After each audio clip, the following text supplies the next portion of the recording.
안녕하세요. 닥터 MBC 이민아입니다. 얼굴의 중심에 위치한 코는 사람의 전체적인 인상에 많은 영향을 미치는 부위입니다. 이 때문에 사람들은 낮은 콧대보다는 높고 오똑한 콧날을 갖기 위해 수술을 하기도 하고요. 또 매부리 코나 휜 코를 가진 사람들의 경우에는 이를 교정하기 위해서 코 성형을 하기도 합니다. 그래서 오늘 이 시간에는 코 성형에 대한 궁금증이란 주제로 군산 파티마 의원 조상곤 원장과 함께 이야기 나눠보겠습니다. 외적인 부분뿐 아니라 코막힘 같은 기능적 부분을 해소하기 위해 시행하는 코 성형. 수술 전 보형물과 수술 방법에 대한 충분한 상담이 수술 결과를 좌우합니다.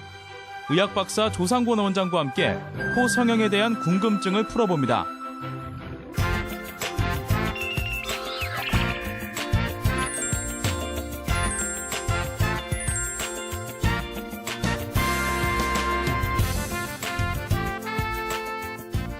원장님 안녕하세요. 네, 안녕하세요.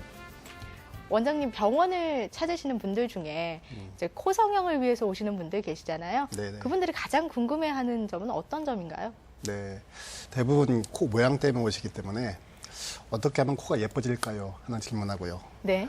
코 재료는 뭘 써야 되나요? 하는 그런 질문들을 많이 하십니다.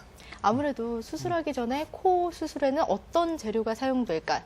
이 점을 가장 궁금해하실 것 같아요. 네네. 코 수술에 사용되는 재료, 흔히 보형물이라고 말하죠. 네. 보형물은 크게 세 가지로 분류해볼 수 있습니다. 인공 보형물하고요, 네. 인조진피, 자가조직, 이 세 가지로 분류해볼 수 있겠는데요. 인공 보형물은 우리 잘 아는 실리콘이나 고어텍스, 고어실리, 메디포어 같은 것들이 있습니다. 그리고 인조진피는 알루덤, 슈어덤, 파마코르라는 이런 제품들이 나와 있고요. 네. 그다음에 자가조직 같은 경우는 우리 잘 알고 있는 연골이나 자가지방진피 이런 것들이 많이 사용되고 있습니다. 가장 먼저 실리콘에 대해서 말씀드리면은 실리콘 같은 경우에는 우리 보형물 중에서 가장 오래 사용된 그런 보형물에 속합니다. 그렇죠. 네, 그리고 지금까지도 일반적으로 가장 많이 사용되는 그런 보형물입니다. 실리콘은 사용된 역사가 오래다 보니까 또 부작용에 대한 보고도 굉장히 많습니다.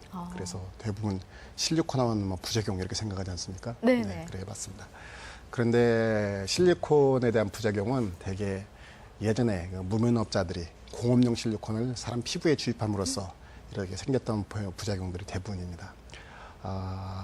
비교적 실리콘은 특히 의료용 실리콘은 안전한 보형물에 속합니다. 그리고 특히 코성형에 사용되는 그 고체형 실리콘은 아주 안전한 보형물 중에 그런 부류에 속하고 있습니다. 이런 실리콘의 장점은 일단 수술 후에 모양이 변하지 않습니다. 그 모양이 그대로 유지가 되는 장점이 있고요. 네네. 그다음에 수술 후에 복원력, 그러니까 예전 모습으로 돌아가고 싶을 때 얼마든지 다시 되돌릴 수 있는 그런 좋은 장점이 있습니다. 반면에 이제 혈액성이 되지 않는 그런 단점이 좀 있습니다. 고어텍스는 어떤 재료인가요? 네, 고어텍스는 이게 좀 부드럽고 생체 친화적인 그런 재료인데요.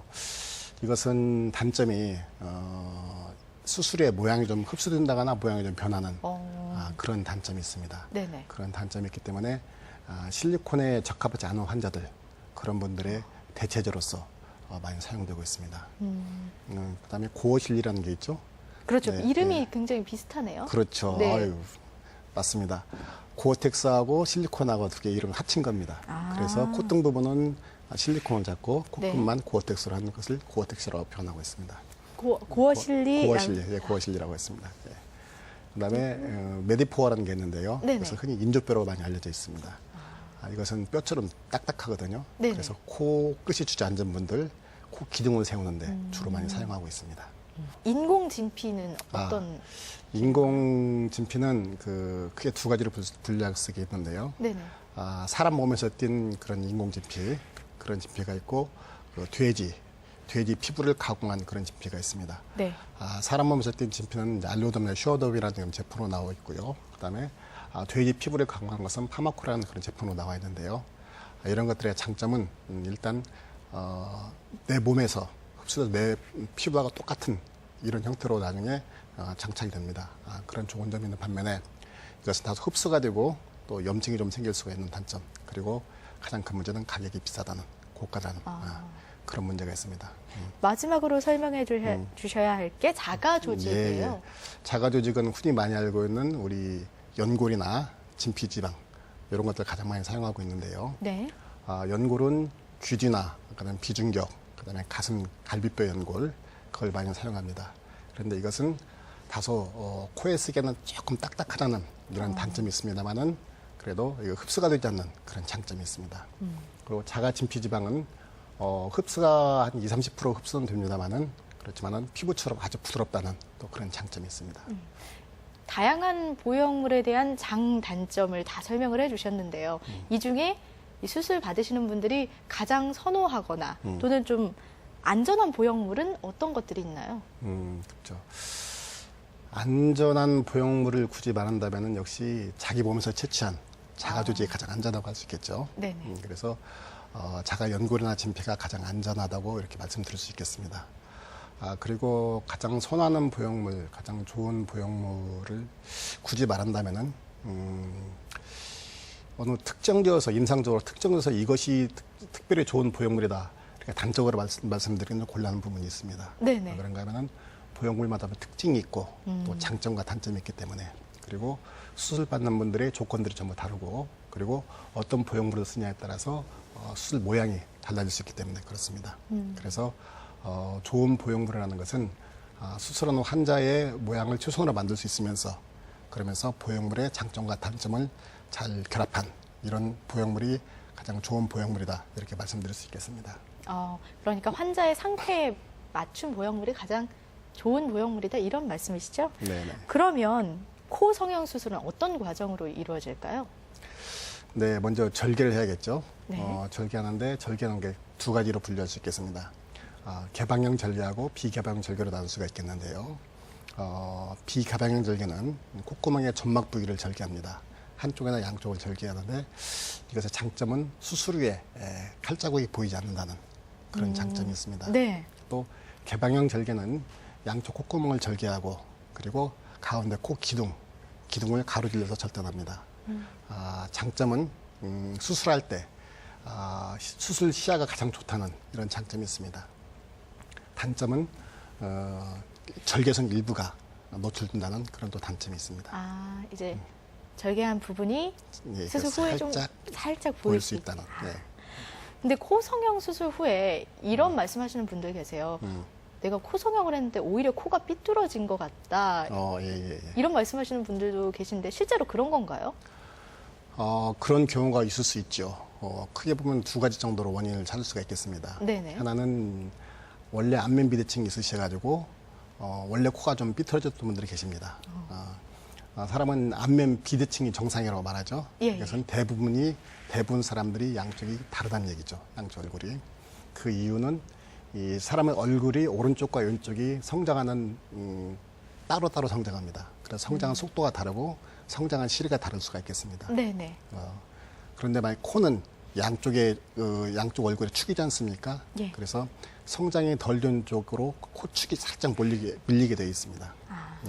그런데 수술 전에는 심하지 않다거나 그렇지 않으면 관심이 없어서 놓치는 경우가 있겠죠. 근데 수술 후에 관심을 가지고 보거나 그렇지 않으면 콧대가 좀 높아짐으로써 그 약간 삐뚤어졌던 것들이 더 돋보이는 경우가 있습니다. 그래서 나 수술 후에 코가 삐뚤어졌다 이렇게 오인하시는 분들이 있습니다. 첫 번째는 안면 비대칭 때문에 그런 네, 맞습니다. 오해가 있을 수 있고요. 다음엔 또 어떤 것들이 있을까요? 또 다른 원인은 이제 보형물을 사용하지 않습니까? 네네. 이 보형물 때문에 그럴 수 있습니다. 보형물을 삽입하는데 보형물이 자리를 잡기 전에 어떤 외부의 힘이나 충격에 의해서 보형물이 다시 위치가 변해서 고정되는 경우가 있습니다. 이런 경우에는 간단한 교정으로 바로 잡는 데 별로 어려움이 없습니다. 그러면 코 성형 후에 이 염증이나 보형물 거부 반응이 생긴다 이런 말씀하시는 분들도 계신데요. 그런 부분이 있을 수 있나요? 있을 수 있습니다. 특히 거부 반응 같은 경우에는 아무리 이제 병원이나 환자가 서로 노력을 하더라도 불가항력적으로 그런 생기는 부분들이 있습니다. 특히 코 수술은 또 수술 후에 염증이 비교적 많이 생기는 부위입니다. 네. 세계적인 통계를 보더라도 코 성형 후에 약 1.7%에서 2.8% 염증이 생긴다고 이렇게 보고하고 있습니다. 이것은 다른 수술에 비해서 염증 비율이 높은 편에 속합니다. 그럼 이런 경우에는 어떻게 치료를 할 수 있을까요? 네, 이런 경우에는 코가 이제 많이 붓는다거나 네. 빨갛게 달아오고 그리고 열도 생길 수가 있고요. 네네. 그리고 진물도 생길 수가 있고 그다음 통증도 생길 수가 있습니다. 그래서 일단 치료는 보형물을 먼저 제거해 주셔야 됩니다. 아, 보형물을 제거해 주고 그리고 항생제와 소염제를 사용해서 부교 염증을 가리킨 이후에 한 6개월 이후에 재수술하는 것이 바람직하겠습니다. 그런데 이런 과정이 생기면 일단 치료 기간이 좀 길어지고 네네. 재수술해야 된다는 그런 좀 부담감이 있죠. 그렇죠. 그래서 만약에 이 만성 염증 같은 경우에 그런 경우에는 바로 보형물을 제거하면서 그러면서 바로 수술한다거나 아니면은 비교적 빠른 시간 내에 다른 보형물이나 아니면은 자가 조직을 위해서 수술하는 경우가 있을 수 있겠습니다. 요즘 같은 환절기에는 또 알레르기 비염 때문에 고생하시는 분들 많으시잖아요. 네네. 그런 분들 중에 음. 아, 나도 코 성형을 해보고 싶다라고 생각은 하지만 혹시 수술한 다음에 좀 더 심해지지 않을까, 비염이? 이런 고민을 하고 계신 분들도 계실 것 같아요. 실제로 심해지나요? 네, 코 성형은 그 비점막을 어떤 변형시키거나 네. 점막을 심하게 자극하는 그런 수술이 아니기 때문에 코 성형 때문에 비염이 좋아진다거나 좀 심해지지는 않습니다. 아, 다만 이제 코 성형 특성상 절개선을 숨기기 위해서 콧구멍 안쪽을 절개하지 않습니까? 네네. 그런데 이 부위에 콧물이 묻는다거나 코딱지가 앉게 되면은 염증이 생길 가능성이 아주 높아집니다. 그래서 가급적 코 성형은 시기에 이때를 골라 수술하시는 것이 좀 바람직하겠습니다. 마지막으로 코 성형을 지금 고민하고 계신 분들께 한 말씀 해주시면 좋을 것 같아요. 네. 관상보다 인상이 중요하다고 합니다. 사람 얼굴에서 인상을 좋아하는 것은 여러 가지겠지만 눈과 코가 아주 중요합니다. 특히 코는 높이나 각도 그리고 길이가 조금만 달라져도 얼굴이 많이 달라져 보입니다. 코 수술은 간단히 생각하면 간단하게 느낄 수 있지만은 세심히 하자면 좀 더 복잡하고 많은 경험을 필요한 수술입니다. 수술 전에 충분한 상담을 통해서 예쁜 코, 만족스러운 코, 좋은 인상 얻으시기 바라겠습니다. 네, 고민하고 계셨던 분들께 도움이 되셨을 것 같습니다. 말씀 고맙습니다. 네, 오늘 이 시간에는 의학 박사 조상곤 원장과 함께 코 성형에 대한 궁금증 풀어봤습니다. 원장님 오늘 말씀 고맙습니다. 네, 감사합니다.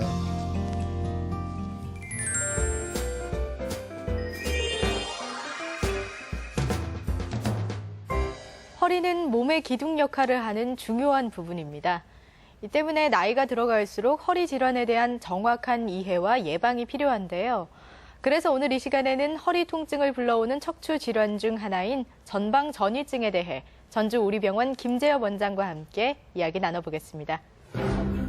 노화나 외상 또는 잘못된 자세로 인해 발생하는 허리 통증, 더 이상 남의 일이 아닙니다. 생소하지만 인구의 5% 이상이 앓고 있는 전방전이증에 대해 신경외과 전문의 김재엽 원장과 이야기합니다.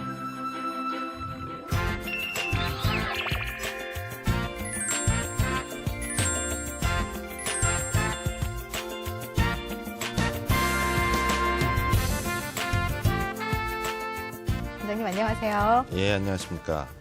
오늘 주제가 전방전이증이에요. 예. 근데 시청자분들에게는 다소 생소한 질환일 수도 있는데요. 예, 예. 이 전방전이증이란 어떤 질환인가요? 전문적인 용어를 쓰지 않고 편하게 말씀을 드리면 네. 전방전이증은 척추가 어긋나서 앞으로 이렇게 빠지는 질환입니다.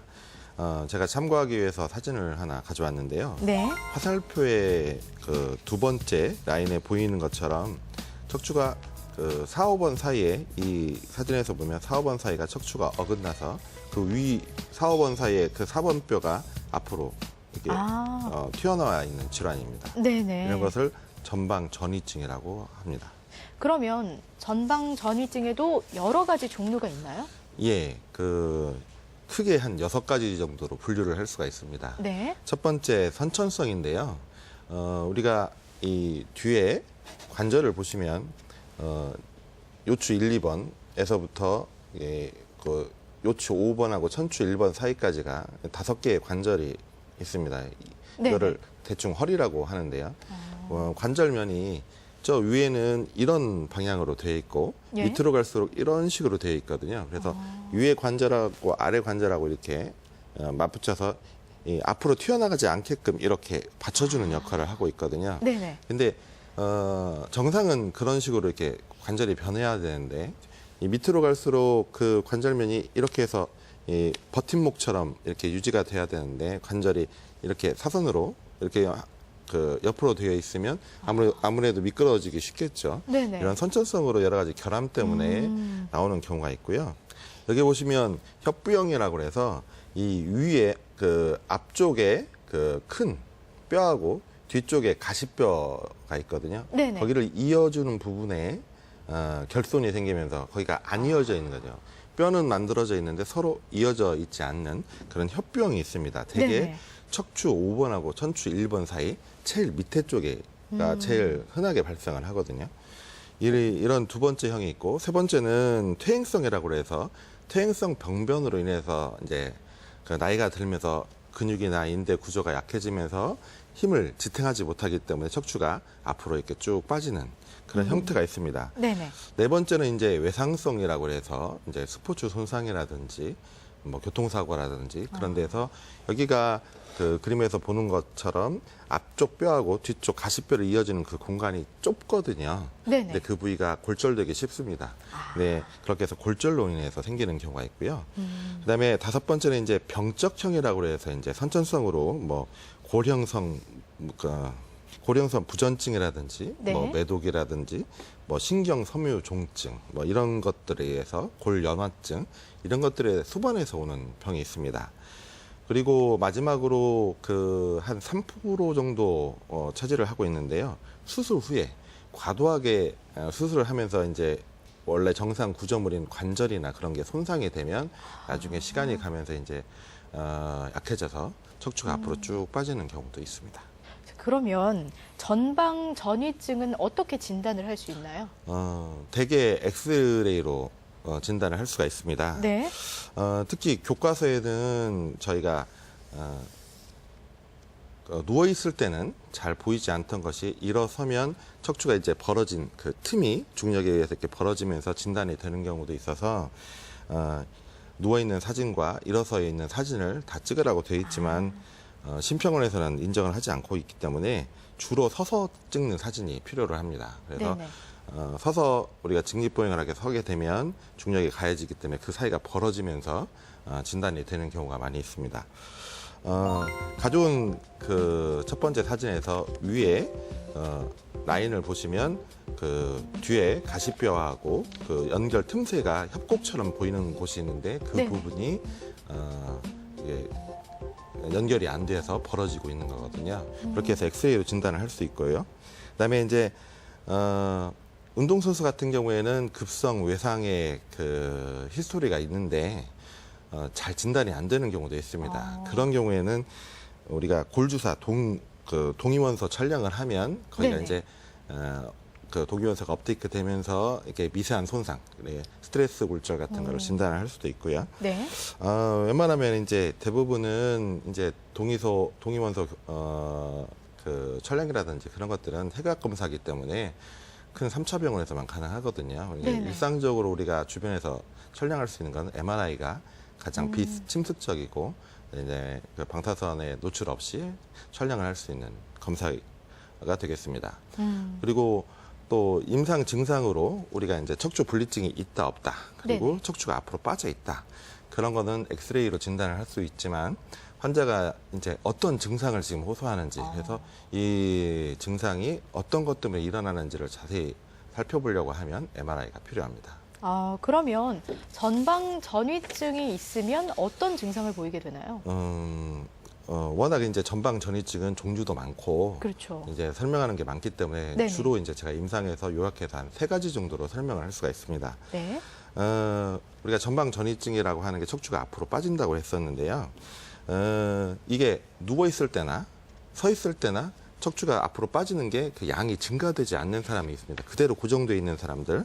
네. 그런 사람들은 아무래도 이제 평소에 이렇게 생활을 열심히 하다 보면 그래도 그 척추가 그 결손이 있는 부분이라든지 앞으로 빠지는 그 부분에 그 이쪽 그 밑으로 신경이 나오기 때문에 자꾸 자극이 돼요. 자극이 되다 보면 평상시에 걸을 때나 그런 것들은 증상이 없다 하더라도 네네. 이제 누워 있거나 오히려 그러면 이제 그게 자극이 되어서 다리가 저린다든지 엉치 네. 쪽으로 연관통이 생기는 경우도 있고요. 또 이제 개 중에는 이게 별 차이가 없지만 네. 이제 너무 튀어나간 정도가 너무 심해서 그것 때문에 척추가 이제 눌리기 때문에 그런 증상을 호소하는 사람도 있습니다. 두 번째는 흔하게 또 볼 수 있는 건데요. 누우면 척추가 이렇게 들어가요. 그래서 정상으로 회복이 되는데 이게 누워 있으면 증상이 없고 아주 편한데 일어서기만 하면 척추가 앞으로 쭉 빠지는 사람이 있습니다. 네네. 근데 이 모형에서도 보시다시피 이 가운데에 신경이 있고 통로를 통해서 위에서부터 아래까지 쭉 연결이 되어 있는데 이게 엇갈리게 되면 신경이 갈리게 되는 효과가 있죠. 그래서 신경이 압박을 받게 됩니다. 그러면서 앉아 있거나 그다음에 고개를 허리를 숙인다든지 아니면 이제 서서 있는다든지 하면 증상이 나오는 사람들이 있습니다. 그리고 세 번째는 이제 퇴행성형에서 많이 나오는 건데요. 쉽게 이야기하면 이 척추 전방 전이증이 있으면 이 디스크에 걸리는 압력이 많이 증가를 합니다. 아무래도 앞에 이렇게 빠지다 보니까 네네. 퇴행성 변화가 다른 데보다 빨리 찾아오게 되고요. 그다음에 그 인적 구조물의 변화를 일으키게 됩니다.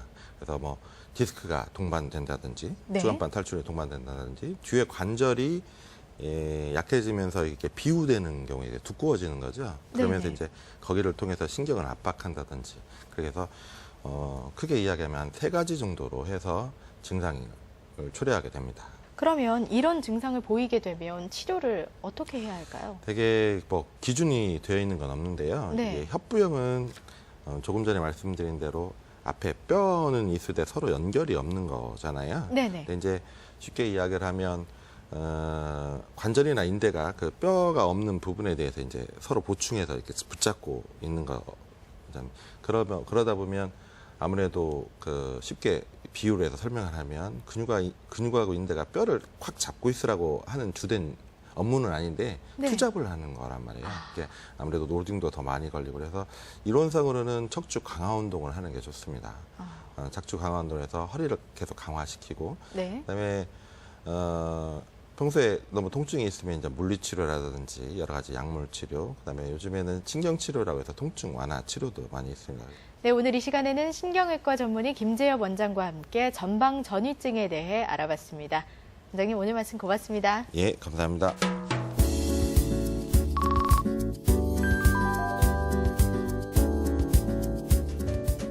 기운이 없고 몸이 축 처질 때 여러분은 어떻게 하시나요? 충분한 휴식을 취하는 게 가장 좋은 방법이겠지만 상황이 여의치 못하다 보니 커피 같은 카페인 음료에 의존하는 경우가 많은데요.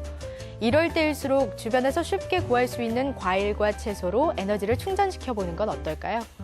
시금치 같은 녹색잎 채소는 비타민과 미네랄이 들어있는 건 물론이고요. 우울증을 격퇴시키는 엽산을 함유하고 있어서 건강에 도움이 되고요.